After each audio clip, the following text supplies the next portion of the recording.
Prabowo mengumumkan jajaran pemerintahan yang super gemoy itu, yang super gemuk itu, yang mencapai seratusan posisi itu, pasti banyak yang berpikir kalau pemerintahan ini sangat mengakomodasi kepentingan dan keinginan dari dari mantan Presiden Jokowi. Kabinet Pak Prabowo rasa Jokowi.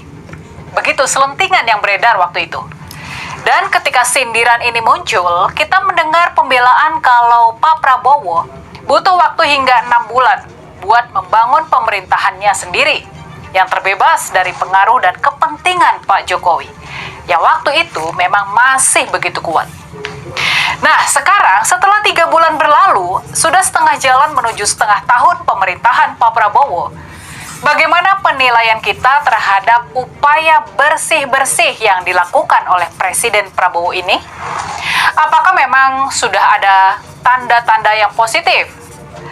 Tampaknya kalau kita mau menilai secara objektif, upaya memperkuat posisi dan kekuasaan Pak Prabowo memang sedang berjalan.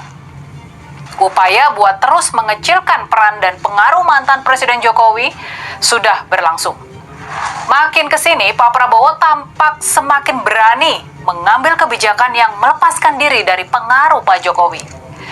Manuver terpenting Pak Prabowo adalah perombakan besar-besaran yang dilakukan di jajaran ketentaraan, di jajaran TNI. Kita pastinya sudah membaca berita yang menganalisa kalau orang-orang Jokowi di ketentaraan mulai tersingkir dan terpinggirkan di era kepemimpinan Pak Prabowo. Dan kabar yang beredar, dalam waktu dekat, perombakan di TNI ini bakal dilanjutkan dengan perombakan di jajaran kepolisian. Sudah santer terdengar kalau orang kepercayaan dari Pak Jokowi, yakni Kapolri Listio Sigit, dia bakal kehilangan jabatan menterengnya. Kita belum tahu siapa yang bakal menggantikan Pak Listio. Tapi yang pasti manuver ini bakal benar-benar menutup pintu buat cawe-cawe Pak Jokowi di kepolisian. Pak Prabowo bakal memilih sosok Kapolri yang 100% bisa dia percaya kalau loyalitasnya hanya kepada dirinya saja, hanya kepada pemerintahannya saja. Lalu ada juga soal IKN, soal Ibu Kota Nusantara. Kita tahu Pak Prabowo sudah memotong habis anggaran pembangunan IKN hingga cuma tinggal sekitar 40 triliun saja buat kurun waktu 5 tahun ke depan. Bandingkan angka ini dengan kucuran dana di era Pak Jokowi yang mencapai sekitar 70 triliun rupiah hanya dalam kurun waktu 2,5 tahun saja. Padahal menurut hitungan awal, penuntasan IKN membutuhkan anggaran hingga sekitar 450 triliun. Sudah pasti, kita boleh yakin IKN nggak bakal selesai di tahun 2029 nanti, di akhir masa pemerintahan Pak Prabowo. Yang juga kita baca di pemberitaan, Pak Prabowo sudah memerintahkan agar diadakan kajian ulang terhadap desain IKN. Desain IKN harus disesuaikan dengan anggaran yang sudah dipangkas habis tadi. Soal apakah kelak Pak Prabowo bakal berkantor di IKN, ini jadi pertanyaan yang sekarang sulit buat kita jawab. Bahkan soal kepastian ASN pindah ke IKN saja, sekarang soal itu pun kembali jadi tanda tanya besar. Hal terakhir yang perlu kita bahas adalah soal PSN dan pagar laut di Banten Utara. Sangat bisa jadi perintah Pak Prabowo supaya daftar proyek strategis nasional ditinjau ulang dan pagar laut di Banten Utara dibongkar habis oleh pasukan TNI Angkatan Laut. Sangat bisa jadi ini adalah unjuk kekuatan dari Presiden Prabowo. Sebuah proyek yang dilindungi di era pemerintahan Pak Jokowi bisa dibatalkan dan bahkan dihancurkan di era Pak Prabowo. Teman-teman tentunya sudah mendengarkan sedikit penjelasan dari saudari kita Rini Doyo, dan tentunya sangat menarik ya, karena berhubungan dengan Pak Presiden Republik Indonesia yaitu Prabowo Subianto dan mantan presiden kita yaitu Joko Widodo. Tentunya saudara kita membahas soal hubungan Jokowi dan Prabowo, yang dimana Kabinet Merah telah diubah oleh Prabowo Subianto bukan jajaran dari Jokowi lagi, bahwasannya Pak Prabowo Subianto sangat berani mengambil keputusan dan berani mengambil tindakan-tindakan tanpa pengaruh Jokowi. Dan bahkan Rini Widoyo juga mengatakan, membahas tentang Listio Sigit sebagai Kepala Kapolri Panglima, dia terancam akan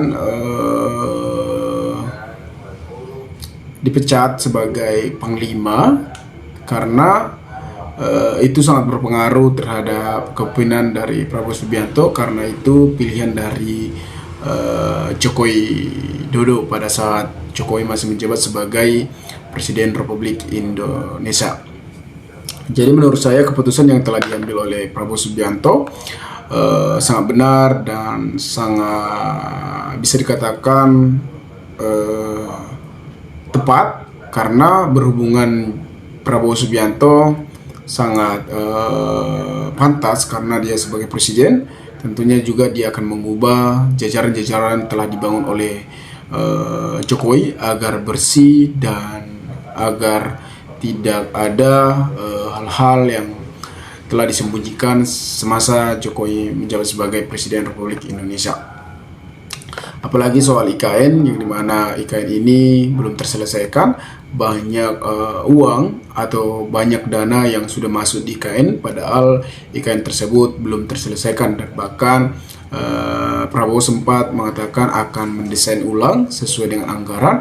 Apakah itu benar atau tidaknya kita lihat saja, dan tentunya rancangan-rancangan yang telah dibuat Jokowi akan diubah oleh Prabowo Subianto.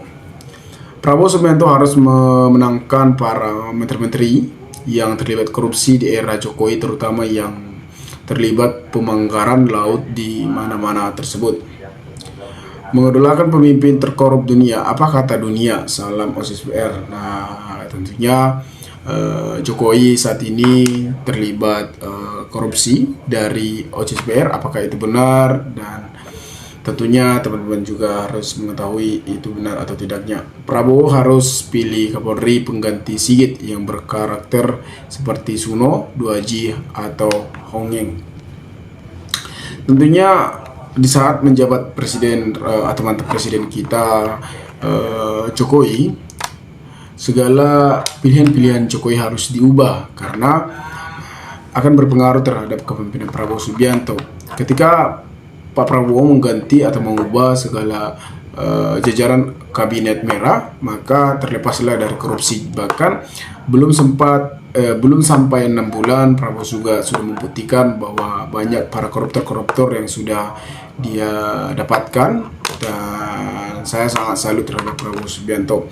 Dan bahkan Prabowo akan membuang Jokowi dan akan melepaskan dari pikirannya, walaupun pada saat itu Jokowi telah mendukung dia dan telah berani berkhianat dari partai PDIP.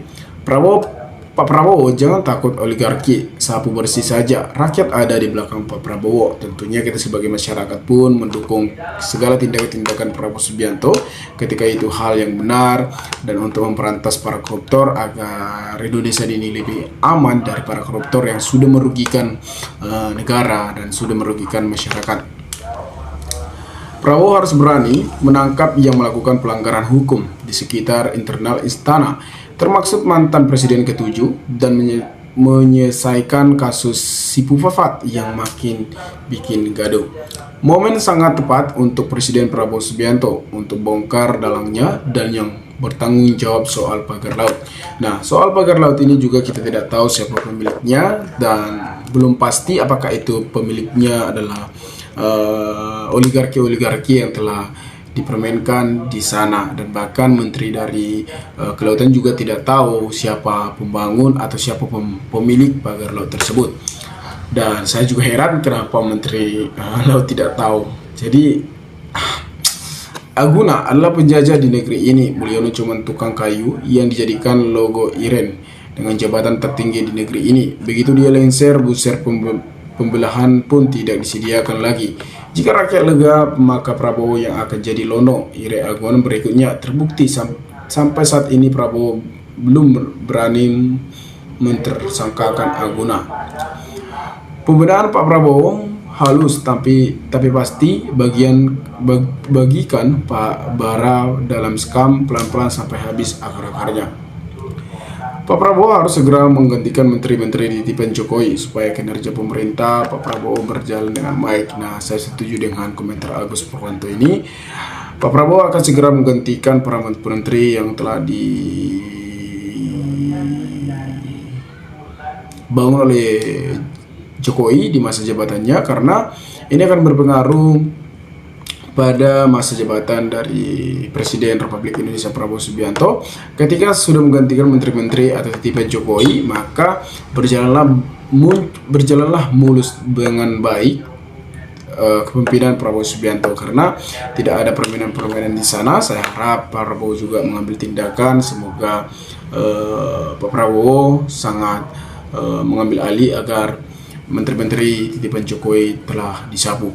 Kasihan beliau, titipan orang-orang yang nggak bisa kerja dan ikutan instruksi beliau harus segera habiskan. Ayo Mbak, angkat dan bongkar terus ketidakbenaran yang melebui selama sebelum Pak Prabowo dan dukungan Presiden kita dengan kebijakan-kebijakan pro rakyat lapis bawah. Kita doakan sama-sama moga Pak Prabowo sehat selalu dan panjang umur. Padahal rakyat pasti mendukung penuh Bapak Presiden Prabowo untuk membentuk pemerintahan yang mandiri dan tanggung, terbebas dari perbagaian kepentingan di luar kepentingan negara. Terus rakyat lebih cepat, lebih baik. Sebagai rakyat mendukung penuh dan sudah muak dengan praktek bernegara yang manipulatif dan koruptif. Gibran gak iso OVO, wes Gibran dikasih main game aja Pak Prabowo, jangan dikasih tugas apa-apa. Wong memang Gibran gak bisa apa-apa. Nah, apalagi soal Gibran, tentunya mungkin teman-teman sudah tahulah, dan mungkin saya tidak membahas itu, tapi mungkin teman-teman juga sudah mengetahui. Pak Prabowo masih kurang greget, kurang berani, kurang nyali untuk membenah kerusakan-kerusakan selama pemerintahan Jokowi. Bukan tidak berani, tapi dia perlahan, dan kita bisa lihat sudah terbukti beberapa menteri yang telah dibongkar oleh Pak Prabowo dan telah disapu bersih agar dalam kepemimpinannya tidak ada lagi yang huru-hara, yang merugikan rakyat, yang merugikan negara. Apalagi soal KPK. KPK ini adalah titipan dari Jokowi, karena di masa Jokowi menjabat, Jokowi sudah mengatur segala hal-hal yang berbaur dengan dia. Saya harap Pak Prabowo juga menggantikan ketua KPK, karena ini sangat berpengaruh dalam kepemimpinan Pak Prabowo. Pak Prabowo harus reshuffle Menteri Titipan Mulyono, Kapolri Lio Sigit, sama Mandari Tito. KPK kejagungan harus diganti, rakyat ingin merubah. Tentunya kita sebagai masyarakat juga mendukung apa yang dilakukan oleh Prabowo Subianto ketika sudah menggantikan menteri-menteri yang telah dititipkan oleh Jokowi. Nah, teman-teman, mungkin sekian video ini. Jika ada pertanyaan atau tanggapan teman-teman, maka cantumkanlah tanggapan teman-teman kolom komentar agar kita bisa saling tukar pikiran satu antara lain. Salam inspirasi, salam NKRI, Sonka TV melaporkan.